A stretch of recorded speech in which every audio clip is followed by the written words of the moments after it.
우리 욥기 11장, 12장, 13장을 우리가 한 절씩 함께 읽겠어요. 구약 성경 770면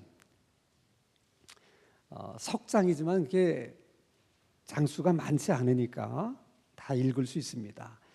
구약 성경 770페이지 욥기 11장 1절에서 13장 마지막 절까지 같이 교독을 하면서 여러분들이 무슨 뜻일까 하는 것을 좀 머릿속으로는 생각을 하시면서 한번 읽어보세요. 이렇게 교독을 하면서 나아마 사람 소발이 대답하여 이르되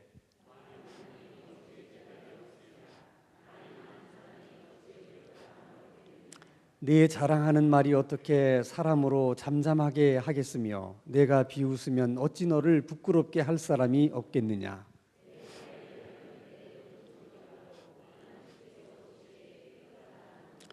하나님은 말씀을 내시며 너를 향하여 입을 여시고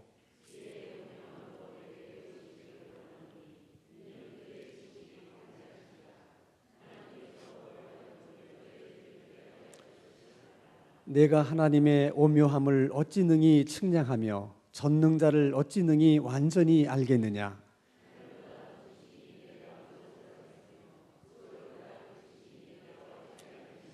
그의 크심은 땅보다 길고 바다보다 넓으니라.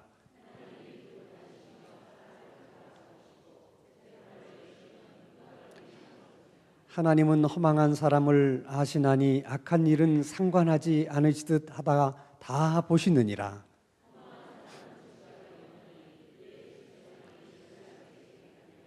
만일 내가 마음을 바로 정하고 주를 향하여 손을 들 때에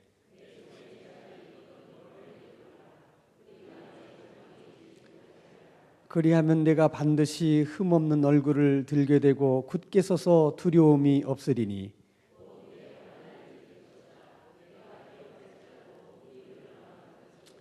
내 생명의 날이 대낮보다 밝으리니 어두움이 있다 할지라도 아침과 같이 될 것이요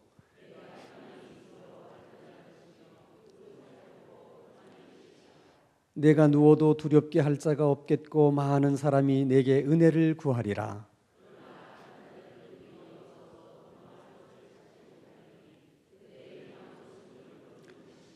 욥이 대답하여 이르되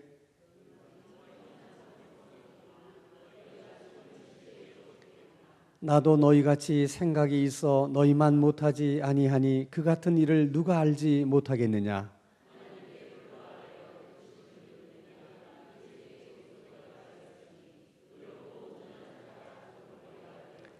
평안한 자의 마음은 재앙을 멸시하나 재앙이 실족하는 자를 기다리는구나.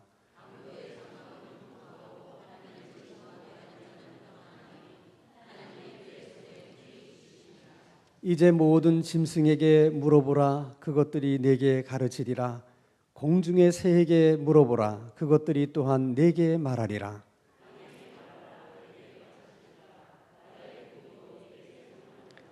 이것들 중에 어느 것이 여호와의 손이 이를 행하신 줄을 알지 못하랴.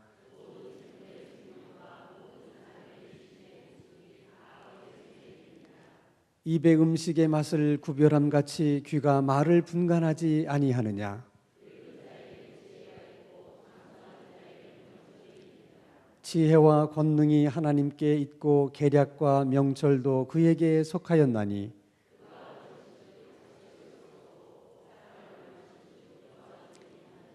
그가 물을 막으신즉 곧 마르고 물을 보내신즉 곧 땅을 뒤집나니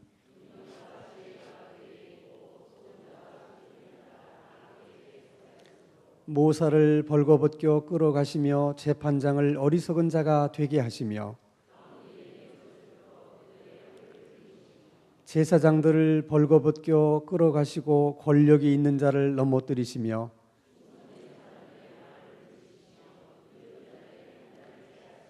귀인들에게 멸시를 쏟으시며 강한 자의 띠를 푸시며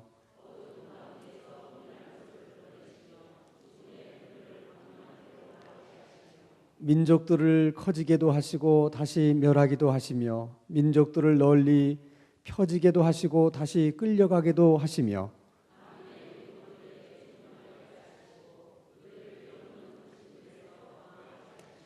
빛 없이 캄캄한 데를 더듬게 하시며 취한 사람같이 비틀거리게 하시느니라.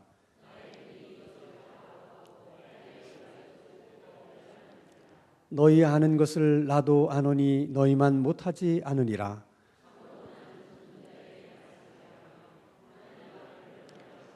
너희는 거짓말을 지어내는 자여 다 쓸모없는 의원이니라.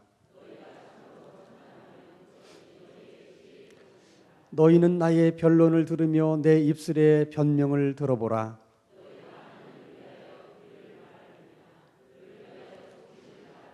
너희가 하나님의 낯을 따르려느냐 그를 위하여 변론하려느냐.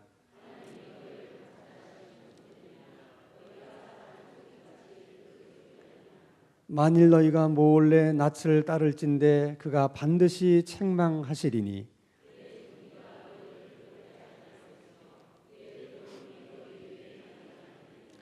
너희의 격언은 재 같은 속담이요 너희가 방어하는 것은 토성이니라.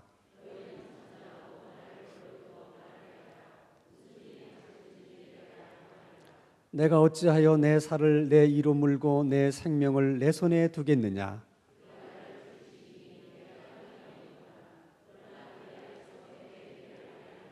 경건하지 않은 자는 그 앞에 이르지 못하나니 이것이 나의 구원이 되리라.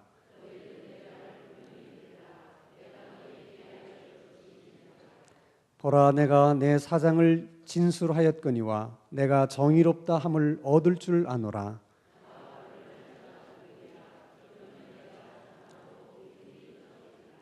오직 내게 이 두 가지를 행하지 마옵소서. 그리하시면 내가 주의 얼굴을 피하여 숨지 아니하오리니.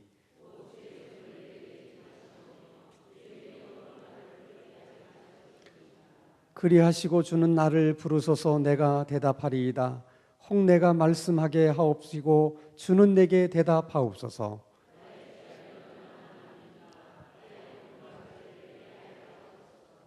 주께서 어찌하여 얼굴을 가리시고 나를 주의 원수로 여기시나이까.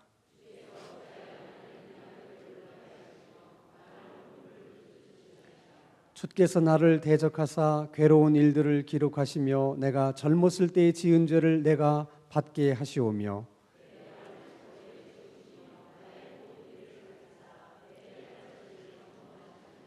28절 다 함께.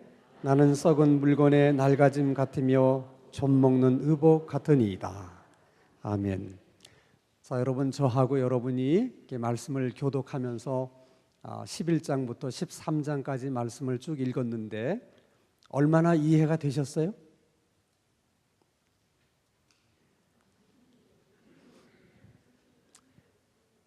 욥기가 시적으로 표현되어 있기 때문에 사실 이해하는 것이 참 어려워요. 그래서 제가 이 11장부터 13장의 내용이 대략 어떤 내용인가 하는 거를 제가 이렇게 말씀을 드릴 거예요. 그러면 잘 여러분이 귀담아 들으시고 꼭 집에 가셔서 다시 한번 11장부터 13장을 읽어보셔야 돼. 그래야 이 말씀이 이런 뜻이구나 하는 걸 이해가 돼요. 그래서 성경을 여러분이 읽는 방법이 크게 두 가지가 있는데, 하나는 숲을 보듯이 이 내용이 전체적으로 무슨 내용이구나 하는 것을 보는 거예요. 이렇게. 그리고 나무 한 그루 한 그루를 관찰하듯이 한 절 한 절을 더 깊이 있게 이해하는 겁니다.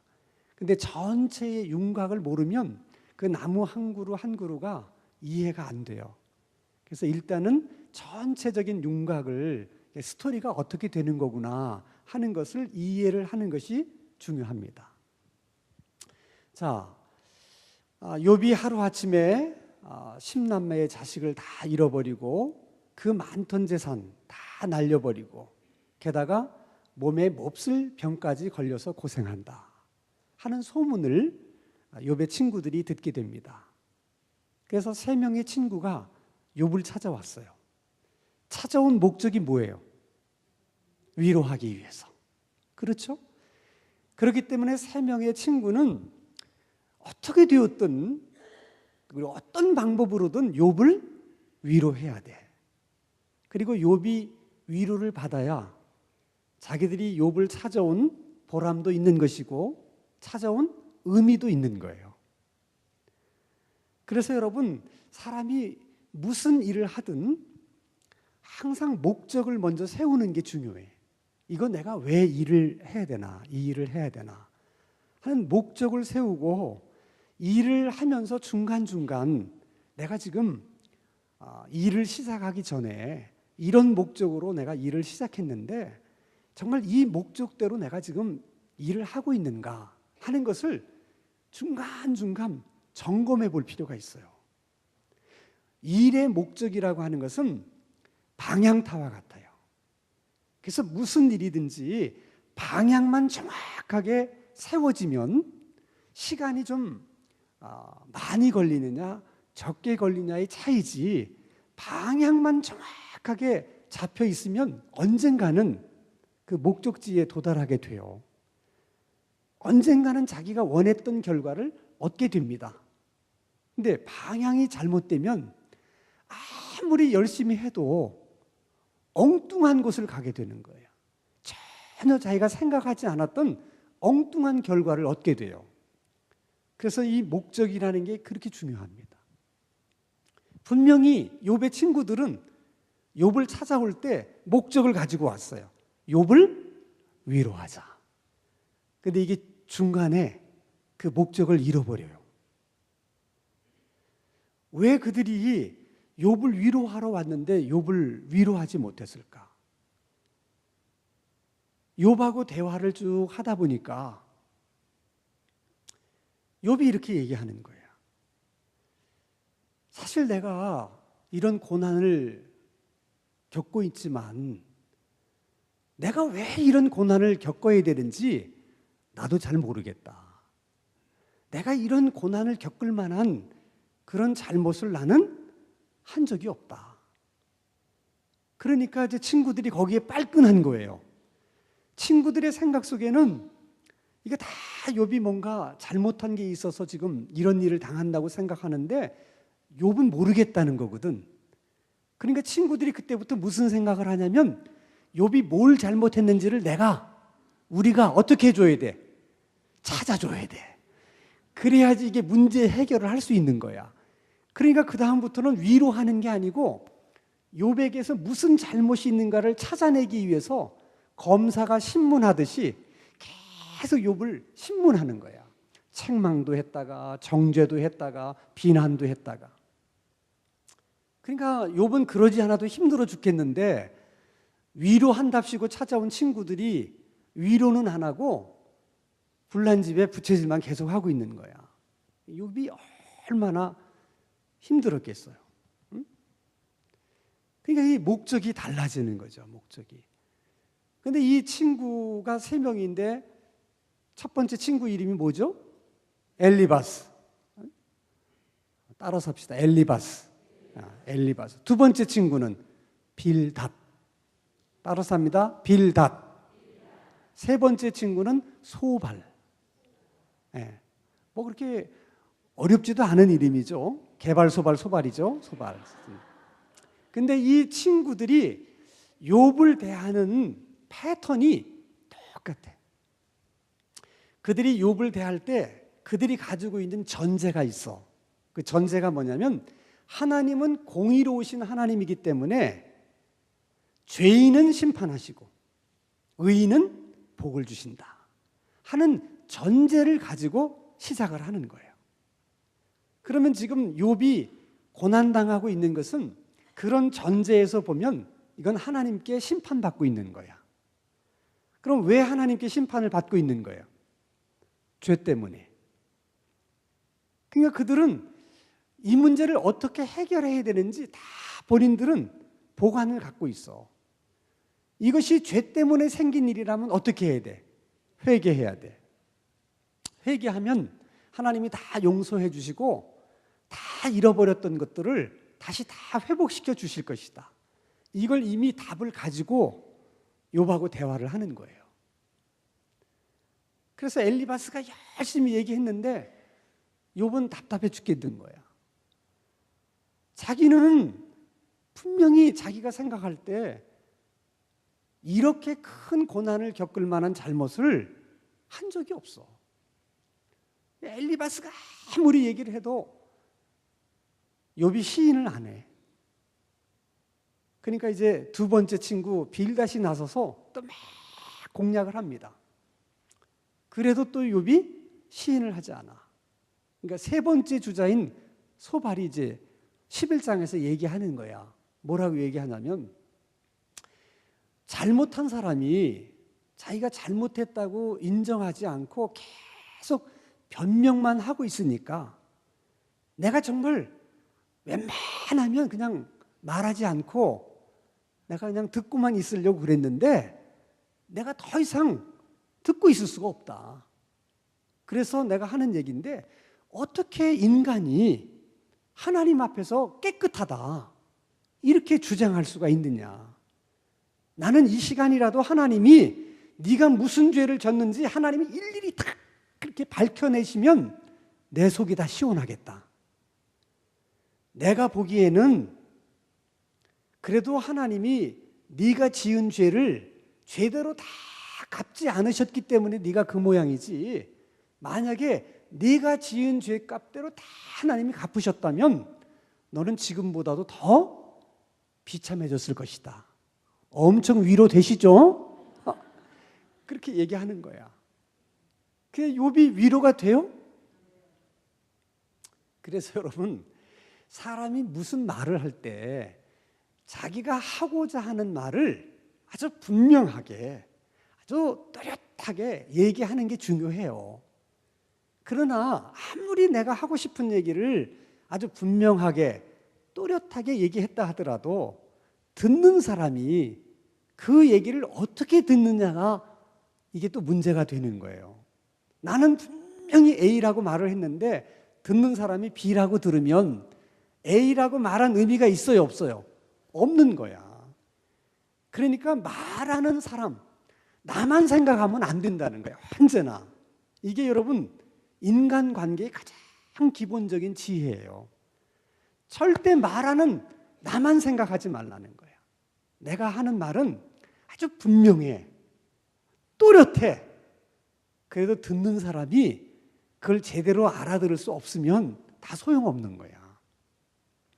특히 욥처럼 지금 어려움 속에 있는 사람들은 이렇게 어떤 얘기를 들을 만한 마음의 준비가 안 돼 있어요. 이게 마음의 준비가 안 돼 있는 사람에게 아무리 좋은 얘기라고 해준들 이게 무슨 소용이 있어요? 이게 욥의 친구들이 그걸 모르는 거야, 지금. 그게 욥의 친구들만의 문제가 아니에요. 우리가 자녀들을 야단칠 때도 마찬가지야. 여러분이 자녀들 야단칠 때 하는 말이 구구절절이 다 옳지 틀린 말이 있어요? 다 맞는 얘기, 부모님이 야단치는 거는. 근데 문제는 그 야단을 듣는 자녀들의 마음이 아직 그 얘기를 들을 마음의 준비가 안 돼 있는 거야. 안 돼 있는 데다가 계속 얘기를 하면 아무리 그 얘기가 옳은 얘기라 할지라도 자녀들은 그 얘기를 다 듣지를 못해요. 그럼 결국 말하는 사람 입만 아프잖아. 근데 우리는 그 일을 계속해서 반복하고 있는 거야. 나는 내가 하고 싶은 얘기를 아주 또렷하게 분명하게 자녀들에게 얘기했기 때문에 자녀들은 잘 알아들었을 거라고 생각해. 근데 얘기했는데 내 얘기대로 안 하면 또 그게 화가 나는 거야. 얘기한 대로 못하죠. 왜? 그 얘기한 대로 다 못 알아들었으니까. 절대로 여러분들이 얘기한 대로 자녀들이 다 알아들었을 거라고 생각하면 오사는 비행장이고 망상은 해수욕장이라고 안 되는 거야. 그게 다 내가 그렇게 생각하는 거야, 내가. 그러면 안 돼. 그러니까 이 소발이라는 친구가 또 이제 네가 하나님을 알면 얼마나 아냐. 그리고 쫙 하나님이 어떤 분이라는 얘기를 쭉 해요. 그렇게. 그러면서 뭐라고 얘기하냐면, 사람이 잘못하고도 자기 잘못을 깨닫지 못하는 사람은 들나귀 새끼 같다. 이렇게 얘기. 그러니까 졸지 욥이 뭐가 됐어? 들나귀 새끼가 된 거야. 그러면 아니 소발이 욥을 들나귀 새끼를 만들어 버렸으니까 욥의 입장에서 아무리 소발이라는 친구가 좋은 얘기를 해도 들을 마음이 있겠어 없겠어? 없는 거야. 그래, 나는 들나귀 새끼다. 내가 들나귀인데 뭐 인간의 말을 내가 알아들을 수 있겠냐? 그런 마음을 가지니까 들을 마음의 귀를 다 닫는 거죠. 그게 안 되는 거야. 안 되는 거야. 그러면서 듣지도 못할 수 있는 욥에게 계속 얘기합니다. 고집피지 말고 지금이라도 회개해라. 그러면 하나님이 모든 걸 원상적으로 회복시켜 줄 거고 내 앞날을 환하게 열어주실 것이다. 그리고 마지막에 또 협박을 합니다. 만약 회개하지 않으면 너에게 남은 건 이제는 죽음밖에 없다. 엄청 위로되시죠? 네, 그렇게 얘기해요. 그러니까 욥도 듣다가 화가 나는 거야. 그래서 이제 12장에 욥이 그 소발에게 하는 얘기, 13장에 욥이 소발에게 얘기하는 게 두 가지가 나오는 거야. 12장은 딱 간단해요. 내가 너희들보다 못할 게 뭐가 있냐? 내가 너희들이 하는 얘기를 내가 못 알아들을 것 같으냐? 그 정도 얘기는 나도 안다는 거야. 나도 안다. 그 정도 얘기는. 그리고 너희들이 어떻게 친구로서 내가 지금 이지응이 됐다고 그렇게 그냥 하고 싶은 얘기 그렇게 막 나한테 해댈 수가 있느냐? 욥도 화가 나니까 하는 얘기야. 그러면서 자, 너희들이 말하는 주장대로라고 한다면 그러면 강도는 왜 형통하냐? 왜 하나님의 진노를 사는 자에게 평안이 있는 거냐? 그것은 그들의 지은 죄와 상관없이 하나님이 후하신 하나님이기 때문에 그런 거 아니냐? 그런 것처럼 내가 지금 고난을 겪고 있는 이 일도 죄와는 상관이 없는 일이다. 그리고 13장에 와서는 이렇게 얘기합니다. 내가 보니까 너희들은 꼭 환자를 이렇게 진찰하는 의사 같은 흉내를 내는데 제대로 진단을 못하고 오진하는, 한마디로 말하면 의사 면허도 없는 돌팔이 의사 같다. 괜히 진단한답시고 어쩌고 저쩌고 얘기하지 말고 돌팔이 의사는 아무것도 안 하는 것이 도와주는 것이다. 응? 아무것도 차라리 하지 마라. 그리고 내가 언제 말끝마다 나보고 어떻게 하나님 앞에서 깨끗하다고 그렇게 말할 수 있느냐 하고 너희들이 나한테 얘기하지만 내가 언제 하나님 앞에서 내가 깨끗하다 그렇게 얘기했느냐. 나도 죄인이다. 나도 그걸 인정한다는 거야. 단지 지금 내가 겪고 있는 이 고난의 문제는 죄하고는 상관이 없다고 나는 그렇게만 얘기했을 뿐인데 왜 너희들은 내가 마치 하나님 앞에서 나는 뭐 털어서도 먼지 안 나는 죄가 없는 그런 의로운 자인 것처럼 그렇게 얘기하느냐 하고 얘기를 해요. 보세요, 여러분. 욥은 절대로 그렇게 얘기한 적이 없어요. 근데 소발이라는 친구는 욥이 하는 얘기를 들으면서 그렇게 들은 거야. 응? 그러면 여러분 의사소통이 돼요, 안 돼요? 안 돼요. 항상 문제는 거기서 생기는 거야. 그러면 왜 욥은 그렇게 말하지 않았는데 그 친구 소발은 그렇게 들었을까? 그 속에 그렇게 듣고 싶은 마음이 있는 거예요. 이런 것을 가리켜서 선입견 또는 편견 그렇습니다. 그러니까 사람이 남의 얘기를 들을 때 어떤 선입견을 갖고 듣고 편견을 갖고 들으면 내가 듣고 싶은 대로 들리는 거야. 응? 얼마나 위험한 일인지 몰라요, 여러분. 이것을 자기중심적 경청이라 이렇게 얘기해. 참 위험한 거예요. 그러니까 남의 얘기를 잘 들으려고 하면 이런 편견도 내려놓고 선입견도 다 내려놓고 자기중심적으로 남의 얘기를 듣지 말고 그 사람 입장에서 얘기를 들으려고 하는 그런 마음 자세가 필요한 거예요. 필요한 거예요. 욥이 얼마나 화가 났으면 고난을 당해도 내가 당하는 거니까 너희들은 좀 가만히 있어라. 그렇게 얘기하는 거예요. 그러면서 마지막 부분에 와서 욥이 하나님 앞에 두 가지를 기도해요. 하나는 하나님 이제는 제발 하나님의 손, 지금 말하는 욥이 말하는 하나님의 손은 고난의 손이야. 지금 하나님의 고난의 손이 나를 이렇게 터치하고 있기 때문에 내가 지금 이렇게 고난을 겪고 있는데 이제는 그 손을 하나님의 손을 이렇게 떼달라, 거두어 달라 하는 기도예요. 하나. 두 번째는 제발 좀 침묵만 하고 계시지 말고 나를 불러서 직접 신문을 하시든지 아니면 내가 하는 말에 답변을 주시든지 둘 중에 하나를 해 주십시오. 왜 아무 말씀도 안 하고 계시는 겁니까? 내가 지금 이 고난을 겪고 있는 것이 도대체 내가 무슨 잘못을 해서 내가 이런 고난을 겪고 있는 것입니까? 하고 하나님 앞에 기도하는 거예요. 자, 보세요, 여러분.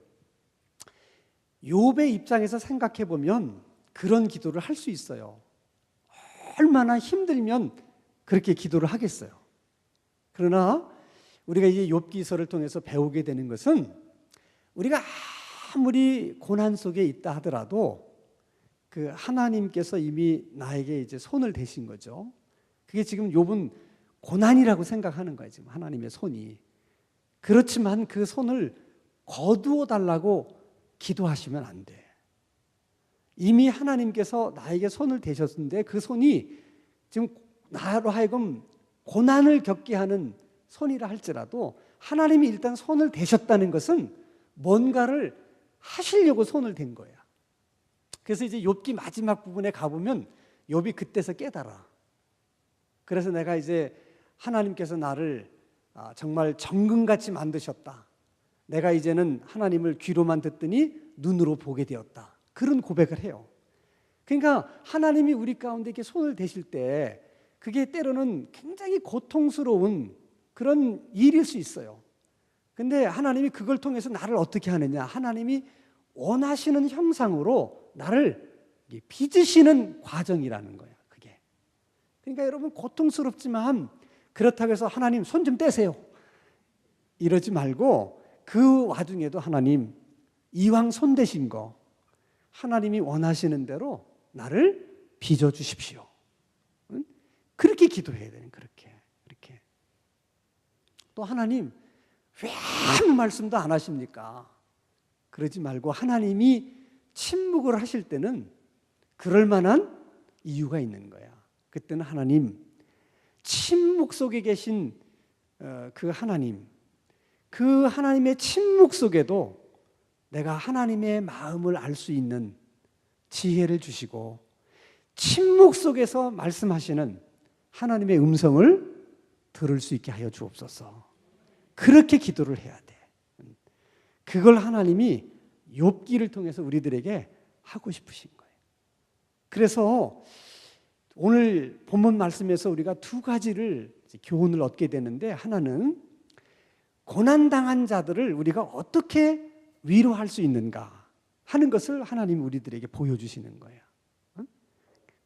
욥의 친구들을 반면교사로 삼아서 우리가 어떻게 고난당하고 있는 성도들, 어려움 당하고 있는 성도들을 위로해야 될까 하는 것을 말씀하시고, 그리고 내가 고난 중에 있을 때 우리는 하나님 앞에 어떻게 기도해야 되는가, 고난 중에 있는 우리들을 하나님은 어떻게 기도하기를 원하시는가, 그것을 우리들에게 말씀해 주고 있으세요. 그래서 오늘 우리가 이제 함께 기도할 때는 그 부분을 가지고 좀 기도했으면 좋겠어요. 하나님, 우리 주변에 사실 어려움 당한 사람들이 많습니다. 그러나 그들이 어려움을 당하면서도 이 어려움을 누구에게 말을 해야 위로를 받을 수 있을까? 자신이 없어서 아무에게도 말하지 못하고 혼자만 안고 너무너무 힘들어하는 성도들이, 또 친구들이 주변에 많이 있습니다. 하나님, 내가 그들의 위로자가 될 수는 없겠습니까? 정말 그들의 아픔을 내가 있는 그대로 들어줄 수 있다면 그들에게 얼마나 큰 위로가 되겠습니까? 그렇게 할 수 있는 지혜를 주십시오. 내가 그들을 찾아가서 무슨 말을 많이 하는 게 아니라 그들의 아픔을 그냥 다 들어줄 수 있는 그런 귀를 주시고 그런 마음을 주시옵소서. 그래서 나 때문에 정말 어려움 당하고 있는 많은 사람들이 정말 하나님의 위로를 경험할 수 있고 하나님의 위로를 체험할 수 있는 그런 도구로 내가 쓰임 받기를 원합니다. 하나님, 제가 그렇게 쓰임 받을 수는 없을까요? 하나님, 부족하지만 그렇게 쓰임 받을 수 있도록 저에게 은혜를 주시옵소서. 이렇게 여러분 기도하시고, 또 혹시 우리 가운데 지금 고난 중에 있는 경우 욥처럼 그런 심정이 있을 수 있지만 우리는 욥처럼 그렇게 기도하지 말고 하나님의 그 손길을 이미 내게 대셨는데 이왕 대신 손길 나를 빚어 주님 원하시는 그런 사람 만들어 주시옵소서. 그리고 아무 말씀도 하지 않으시는 하나님, 그 속에서 말씀하시는 하나님의 음성을 들을 수 있는 그런 영적인 귀가 열릴 수 있도록 하나님께서 제게 믿음을 더하여 주시옵소서. 그렇게 여러분이 기도할 수 있기를 바랍니다. 이제 우리 기도 구호 제창하고 찬양하고 기도하겠습니다. 기도는 기도 시간이 없으면 기도는 기도 시간이 없으면 기도는 우리가 기도하면 아멘, 아멘, 아멘.